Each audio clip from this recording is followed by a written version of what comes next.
Hello, my incisive friends, and welcome back to Alien Protocols. You know, when I do say incisive, I really mean it. You guys are unafraid of what lurks in the shadows of our knowledge. And these topics on this channel, although at times they seem separate, UFOs, the ability to control your brain and body, and remote viewing, the powers of psi, and much more. They're all connected, and I'm convinced of it. And of course, slide 9 from the Chris Mellon leak, from the Congressional UFO briefing, and so much more really hints at this. And I think on this channel we've not only hypothesized, but we've had tests and we've proven things could be repeated. And this exploration with you guys is it's just awesome. It is so cool to be exploring a field that we can all take part in and really make a difference. And this is a really interesting case that brings up a really interesting notion. This is a case from 1966, older than me even.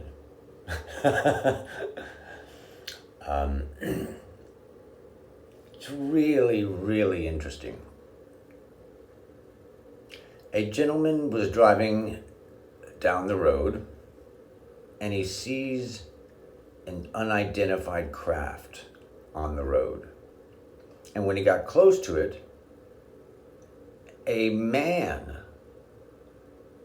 entered the object and the object began to rise from the ground, and there's a really interesting drawing, and there's more details that really hint at some possibilities. So let's look at more of this case. So as he was driving down the road was blocked by this object that looked like a plane, but without wings or engines. And it's a very bizarre dimensions. When you hear about the dimensions, you're gonna see what I mean. Well, when he saw this craft on the road, he got out of his vehicle, and as he approached, a man wearing a baseball cap entered the object up some stairs, and then it began to rise, and it basically disappeared. And I think there's a projection of 720 miles per hour was an approximation. And there was another witness as well. He drove about 15 minutes down the road and spoke to another gentleman who had seen the craft. Now, whoever did this investigation contacted a lot of groups in the area. The Army, the Air Force, all these different bases. And I'm going to show you all the text so you can do any exploring yourself if you'd like to. Whoever the investigator was spoke with Major McDaniel from Shepherd Air Force Base,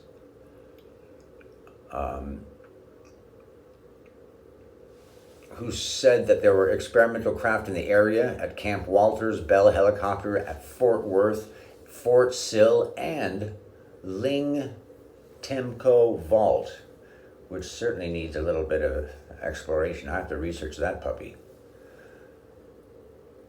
And all of the different contacts in the area said they had no record of anything like this. Received negative results from all these different people. Now let's look at this craft.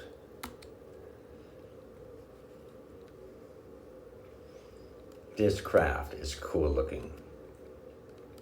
The dimensions are it's 75 feet long, but only 8 feet tall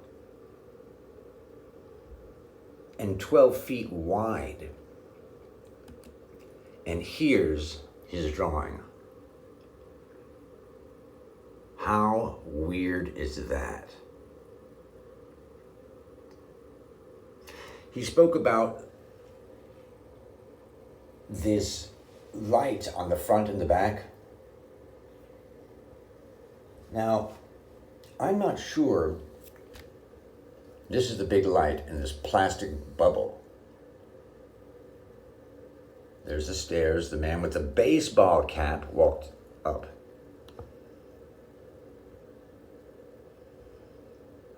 There's this weird, I don't know if this is a window or a symbol. But these things, I don't know if that's lights or is that something else. You know, maybe these are the fore and aft lights, and these are all lights. And this is just a viewing port. I'll have to go review the text again, but very interesting. Aluminum fuselage, forward and aft lights, high candle power. I think these are the lights, those things that look like little thrusters. Now look how big that weird ass antenna is. This is very seemingly a human-made craft. The human was sighted right here next to the craft, apparently. You can see by the notes. Wearing a baseball cap and went inside. And the witness was only 80 feet away. Let's think about this baseball cap for a minute. I don't think this person, and I say person, didn't expect to see anybody. And he was just wearing his baseball cap.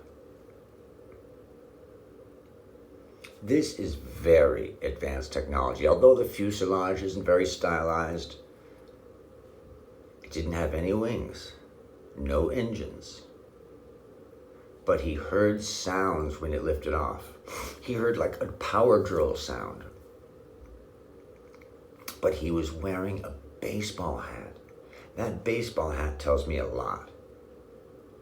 Now, there's a lot of cases of humans entering craft. I'm not sure what year the Lonnie Zamora case was, but I'd be very interested to see what's the difference between the years. Because he saw two humans too in white, sanitary suits. And there's lots of cases all the way back to the airships where humans got off of those craft.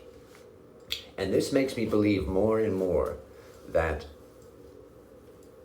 a group of humans came together and formed a society, an organization that said, we are never going to lose the intelligence and the data and the knowledge like what happened at the Library of Alexandria. We're never going to do that again. And we're going to form an ultra-secret group that prizes science and pursues science.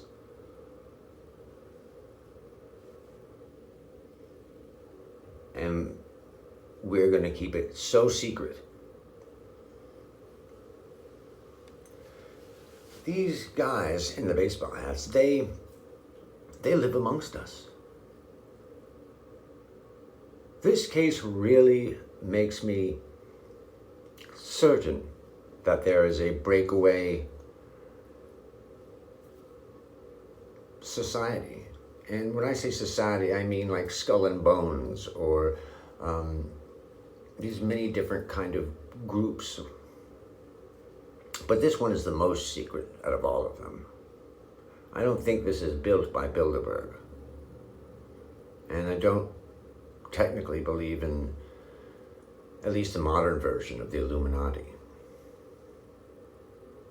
But this would explain why the craft always seemed to represent near future technology. And if this is true, and I really think it is, they need money to build these things. So some of the richest people are going to be involved. And the military-industrial complex might be affiliated. Now, I have more than just this evidence, and I have other evidence I can't really get into right now for a bunch of understandable reasons. But if I'm able to, I will reveal more about this secret society. And in fact, I kind of relate to them and love them for what they're doing, frankly. Because we squander so much in our society as humans. We squander the power of media. All these different forms of media are so powerful. You see it nowadays when people just line up behind Trump, even though there are certain things that are not true, and he knows they're not true. And people line up behind him. People don't want to research. People buy into conspiracies so fast because they want to trust.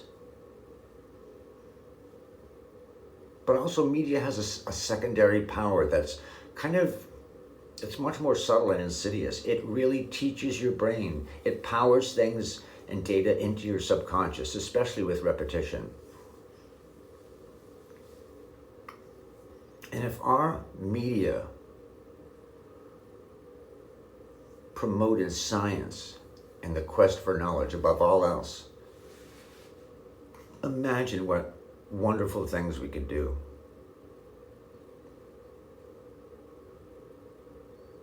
Sometimes I think that we're just not educated enough. There's a friend of mine who just says people are stupid, but I'm not quite there. That's really arrogant. And we're all brothers and sisters, and we all contribute greatly to the beautiful poetry of humanity. And this group is real.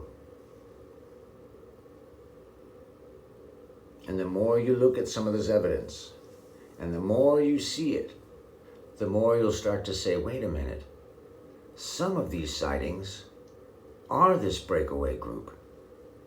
Of course, other sightings are black projects, unquestionably, and even some reverse engineered craft. And a rare, fewer amount are in advanced intelligence. So a lot of things are going on at once. It's a very dynamic topic. There's so many different topics all wound up in this.